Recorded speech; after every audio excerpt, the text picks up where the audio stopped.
Hello and welcome to Wolfman Gaming. This is my Uncharted 4 Crushing Difficulty walkthrough, and this is Chapter 7, also known as Lights Out. And they have realized that we have stolen the cross of Saint Dismas, and in the last chapter not much was going on at all. It was basically based, oh my god, terrible sentence, but it was based around platforming, and this entire chapter is more or less based around combat, and also we're gonna do some stealth here at the beginning. And if I may say so myself, I was a bit impressed with my performance at the start of this mission, because most of this mission is quite easy. And I did this in one take, not the entire mission though. Because the last fight before we leave this giant old castle is quite hard, and it took me a few tries. The strategy I used when I first beat this game on Crushing didn't work, or I didn't get it to work. And so I had to come up with a new strategy, and I think I found a strategy that is actually better than my old one. It's a lot more safe, and a lot less luck dependent. But this first area, we have a bunch of guards searching for us. And this actually reminds me of an old NES game I used to play as a kid. Let's try that again. A game I used to play as a kid called Rescue the Embassy Mission, where you played a SWAT team that were supposed to break into an embassy, and at the beginning of the game you had to sneak through streets to get your snipers into position, and then you had these flashlights searching the streets, so you had to hide in gates. It's not called gates. In archways and behind fences and stuff like that. Quite a short game, but it was really fun, and I think it had quite good music as well. Especially when you got discovered, as I did right now. But this doesn't affect anything, because we are at the end of this first stealth section. And as I said, I did this first attempt, so I was a bit hazy, my memory was a bit hazy where I was supposed to go. And what you're supposed to do is just head to the left. And that's something I realized after a few seconds, so we can go into the next part. And here we're gonna learn a little bit about doing the stealth takedowns in high grass. Because in this game, and also in The Lost Legacy, it's something they started with in this game, if you do a stealth takedown on an enemy when you're in one of these patches of high grass, not only will you do an awesome takedown where Nate breaks his neck, and also it will hide their body from other enemies. I don't know what happens if another enemy would stumble across the body. It has never happened to me. But as long as you kill them in those patches, they will be hidden and they will not be discovered by anyone. Unless for some reason, of course, that will probably happen, since I was saying that it doesn't happen. But I don't know if enemies can stumble across them. I don't think they can. Or at least it has never happened to me. But if it ever happens to you, please let me know in the comments. Because it would be quite interesting to know if that is a mechanic that they actually put into the game. And here we run into Nadine. And this is something I don't know why I didn't trim this out of the video. Because this is a fight you cannot win. Because Nadine is the leader of Shoreline, a business of mercenaries, and she is absolutely amazing at kicking ass. And Nate, we all know, is more of a slugger. He has learned fighting on the streets, but she has been trained by the best masters there are. So you are quite defenseless against her. Take your best shot. It is quite a funny situation. I trimmed it down quite a bit. But you get some dialogue options, and Nate is, as he always is, a bit of a smartass, even when he gets his ass kicked. So I hope you will enjoy it when you're playing it. But now we're moving on. And it was quite fun when I watched this episode prior to commentating it. I talked about in a previous video that this game is the hardest in the series to get headshots. Which is true, actually. This and The Lost Legacy. But when I watched this video, I realized I must have been... As I've talked about before, sometimes you're just in the zone, because you saw those two enemies both taken down by headshots. And I actually managed to headshoot quite a lot of enemies in this chapter. And as I've said, sometimes I am very good at aiming, a lot of times I am terrible at it. But this was one of those days where everything flowed. And when I recorded this, I had been playing this game for quite a while. Because when I recorded, I did these first 7 chapters in one go. I think it took about 3 or 4 hours to record this. And also, that is something I need to address. You will see me make quite a big mistake in the next fight coming up. And I will tell you about it so you don't make the same mistake I do. Because I managed to go in. As I said, I did most of this chapter in one go. And I didn't have time to replay the game before I started recording it. So probably I should have done that. Done some things a bit more fluent than they are. But I had forgotten how the enemies... or how many enemies there was or there is in this area. Because first we have these two guys coming up. So what I do, I sneak back a little bit. I want to see what positions they put themselves in. And one of them is just over here to my right, so we take him out. And then I'm going to do a stealth takedown on the other guy as well. But when we proceed from this area and we're going to go into that window, that is where the big mistake happens. Also, stand by for the next headshot. This is also beautiful because we have one guy up there on the roof. So I just pop out my trusty gun, miss one bullet, and the other one clips him straight between the eyes. Beautiful shot. But what I recommend you do right now is... you're supposed to go down these stairs and in through this window. And that is something I do. And I realized there is an enemy over to my left. What I didn't see was that there are actually 2 enemies. So I think the best way to approach this is just jump in or just fire a bullet to get their attention. Leap down from the window or just let go of it and run back up into that patch of grass where we stealth killed those first 2 guys. Which is what I will do in a few seconds, because I realized I put myself in a really shitty position in here. Because there are, 4 or 5 enemies? And this aiming does take some getting used to. Because I went into a little bit of a panic mode. I wasn't certain what I should do, what the best way would be to approach this, and one of them throws a grenade, so I thought like, fuck it, I'm out of here. And the first thing I did was, I thought, yeah, I'll just hang outside the window, and then I realized there is a guy over to the right, on that little walkway shooting. But being up here is a great position, because 1 or 2 of these guys will try and run up the stairs, and I suggest you greet them with a feeling of hot lead, straight to the gut, or chest, or head. If you have time to aim, feel free to do so. Try to conserve your ammo. But after that first guy, or maybe you'll have 2 guys after you, the enemies will be very reluctant to follow you.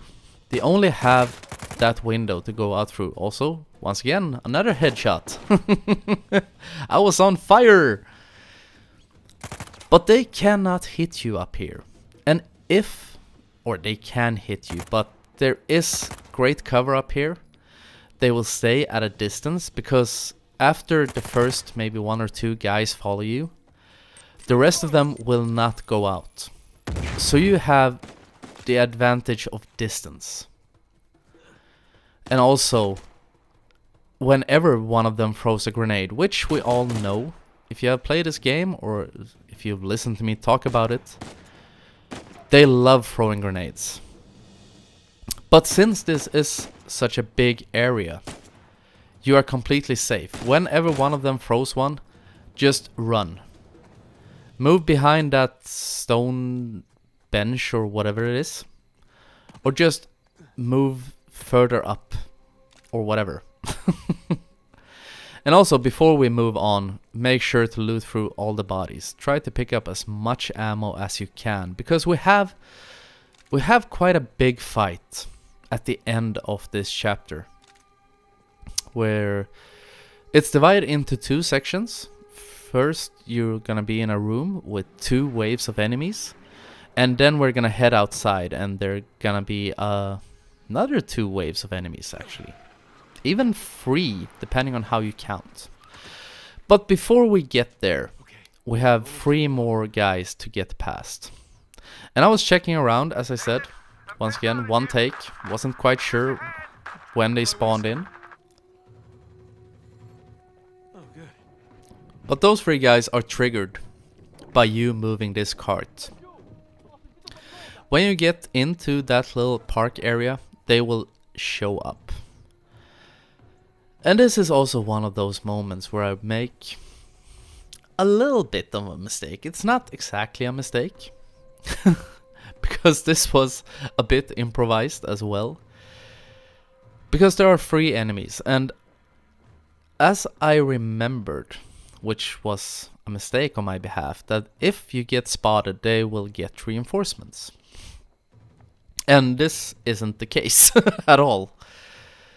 So what I do, I first take out this guy stealthily.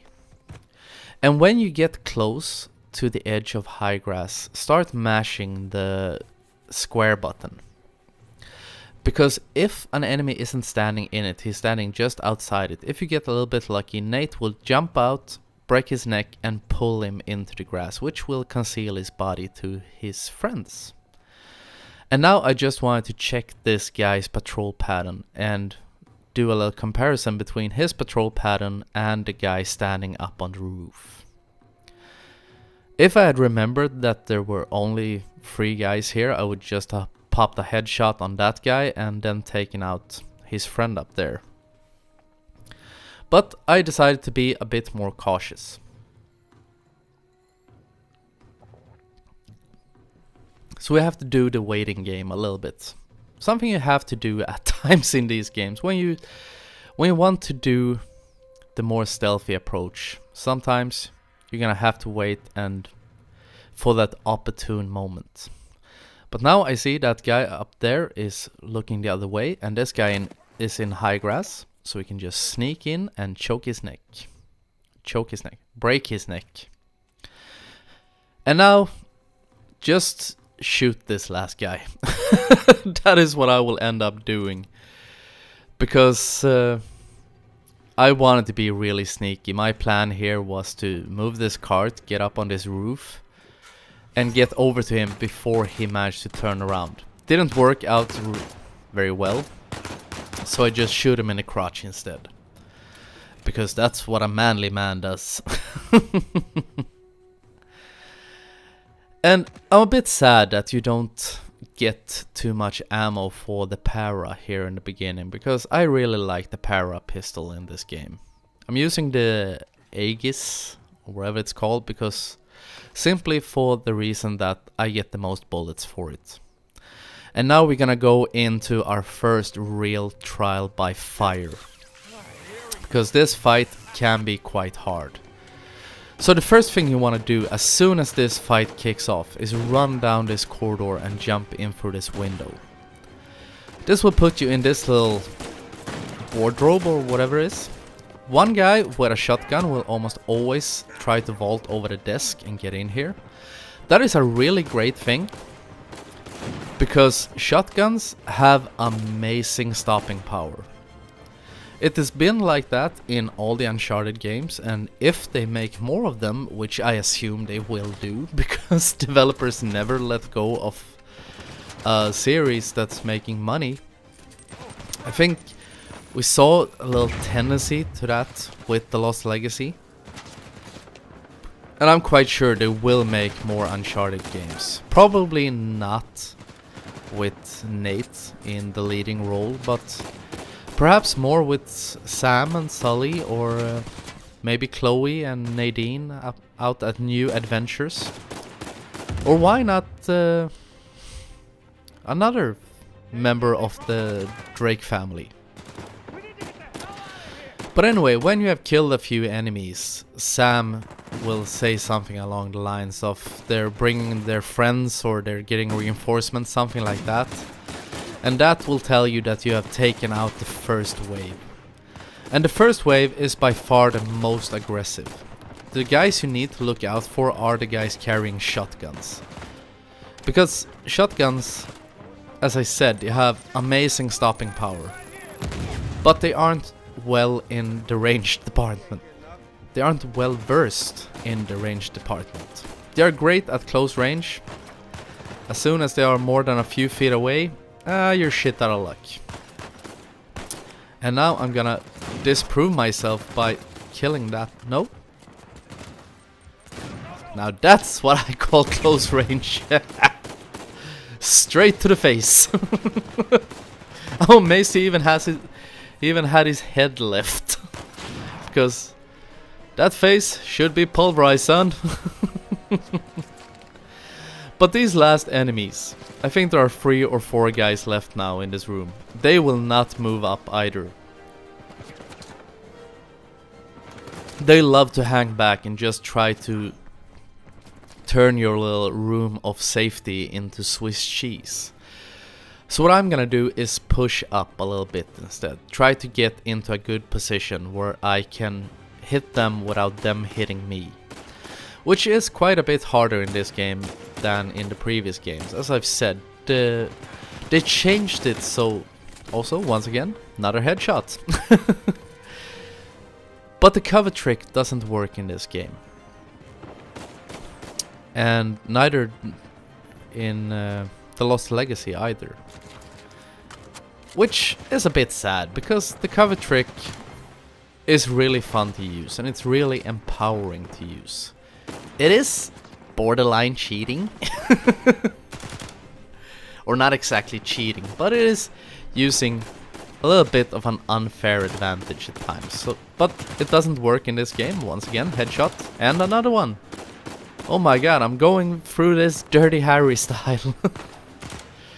And also, I want to point out, headshots are by far not necessary. I'm really happy that I did it. But as you can see also, when I'm firing this assault rifle, and this is very important in this game, I don't just spray. I use very short bursts, because it does climb quite a bit. It has quite a kick, or recoil as it's called. So you need to use very short bursts. If you hit them in the chest with the first bullet, if you get lucky, the third or fourth will probably clip them in the head. So that is a good thing. I think that's what happened with when I took the last guy out with an assault rifle. But as I've mentioned, they are quite stingy with bullets in this game. So don't go complete Rambo. Unless you absolutely have to, because you don't want to end up in a situation where you have run completely out of bullets. And now, once again, run around this entire battlefield. Pick up as much ammo as you absolutely can. I like to pick up the Para and the XCR, I think it's called. Because it is an assault rifle and a pistol. Do not pick up shotguns. As I said, they are great at close range, but in the fight coming up, we are gonna do everything but shoot enemies at close range. I'm gonna stay back as far as I can. because there are quite a few enemies, and also in this game the checkpoints are really weird in this game, because some fights, some chapters almost seem like they have no checkpoints at all, and some fights are completely littered with them. You can take 2 steps without hitting a checkpoint, and sometimes you're gonna have to be in a firefight for 30 minutes before you get one. And I'm quite sure that there is a checkpoint in between that hall fight and out here on the steps. I'm not gonna swear completely, but I think it would be quite brutal if there isn't one. And if I recall correctly, the first time I played through this, I think I died out here once or twice. And the game spawned me in at the top of the stairs, and now I was being very nervous, because that was a lot of bullets taken right there. And I wasn't 100% sure if there was a checkpoint, and I did not want to redo that big hallway fight, because my original strategy was to more or less camp out around that pillar where I started the fight. And on previous runs of this game, that has worked out really well. But it is a bit luck dependent, because enemies in such big areas, enemies can attack you from both flanks, and there is a big RNG factor to it. And that's why I'm so happy I found that room, because I had never thought of it before. That was something I realized just by chance when I tried moving down that corridor to get into a better position. I realized that room was there, and when I found out, it took me about 2 tries to get through that entire fight. Because it is a great little area to be in, because it's just big enough for grenades to not by default kill you. Also be careful about that sniper. And also you can cover both sides, and as you could see, most enemies will not even try to get in there. And just for record, that sniper up there is a fucking troll. This is the first game in the series where I actually started fearing snipers a little bit. They are still the least dangerous enemy in this entire series. But just for the fact that checkpoints at times are very spaced apart, and there are quite a few enemies in a lot of the fights. It's almost like a little throwback to the first game in the series, where you had a lot of the fights felt too long. There was just almost always one wave too many to make the fight just be enjoyable. And that is a bit of a problem that this game suffers from as well. That some of the fights do drag on a little bit. And that is also why I started becoming so nervous about that sniper, because I know if he hits me, I'm dead. And if I die, oh my god, that was another headshot. Lovely. But anyway, if I die, this fight will restart at the top of the stairs, and all these enemies I have taken down now in the last 3 minutes, which is quite a few of them actually. I have no number how many there are. I would guess there between 15 and 20 enemies. Maybe that's a bit of a high number, just feels that way maybe. But I didn't want to redo this fight. And nor do you have to redo this fight as long as you're being a bit defensive. There is no shame in being defensive in this game, because it is harder than the previous games. So always try to stay back whenever you can. Use these pillars. And also, when you take out this guy, because I think this is the last enemy, Sully is gonna come crashing through that hedge over there on the left side of the screen. And when you run towards the car, another wave of enemies is gonna spawn in. And that is an endless spawn. They are, if you take them out, they will just spawn in new enemies. So what I want you to do is run straight for the car and start rolling and mash the triangle button. Because as soon as you reach the car and you see the cutscene, you're safe. But now start running. They will start shooting, I start rolling and just mash the triangle. And as soon as you see the cutscene, you're safe and you have beaten chapter 7. So I want to thank you very much for watching, and I will see you again in my next video. So until next time, this is the Wolfman signing off.